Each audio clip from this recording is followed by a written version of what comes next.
रुद्रचा birthday जवळ आला ना, त्यामुळं मला थोडी शॉपिंग करायची होती म्हणून मी माझ्या फ्रेंडला घेऊन गावात आले होते. तर वाघोलीमध्ये मध्ये ना एवढं ट्रॅफिक होतं ना, हे तर यासाठीच गाव फेमस झालेलं आहे. त्यानंतर आम्ही दुकानात गेलो. मला साडी घ्यायची होती, कपडे घ्यायचे होते. रुद्राची शॉपिंग तर आम्ही त्याच्या पप्पाला सुट्टी असल्यावर करणार होतो, पण मला थोडीशी शॉपिंग करायची होती म्हणून आणि माझ्या फ्रेंडला पण करायची होती. त्यामुळं म्हटलं चला सोबतच गावात जाऊ. मग आम्ही सोबत अशी छान शॉपिंग केली. त्यानंतर रुद्र म्हणत होता, द्या तुमच्या गाडीची चावी सांभाळायचं काम मी करतो. त्यानंतर त्यांच्याकडून चावी घेतली, त्याने लगेच खिशामध्ये ठेवली. त्याला गाड्यांच्या चाव्या खूप आवडतात. त्यानंतर आमची शॉपिंग झाल्यानंतर घरी निघालो, कारण गावात येऊन आम्हाला बराच उशीर झाला होता.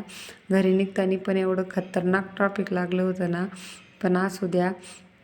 त्यानंतर आम्ही पटकन असं घरी आलो. मला घरी येऊन स्वयंपाक तर करून गेले होते मी, पण माझे कपडे धुवायची राहिली होती.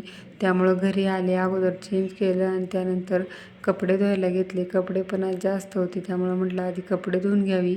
कपडे धुवून झाल्यानंतर मग रुद्र तोपर्यंत खाली खेळत होता. मग ते मी जेवायला घेतलं, पण त्या अगोदर त्याला खालून बोलवून घेतलं, कारण तो पण बराच वेळ खाली खेळून दमला होता आणि त्याला पण भूक लागली होती. मग मी त्याला घरी बोलवून त्याला जेवण चारून घेतलं आणि मी पण जेवण केलं.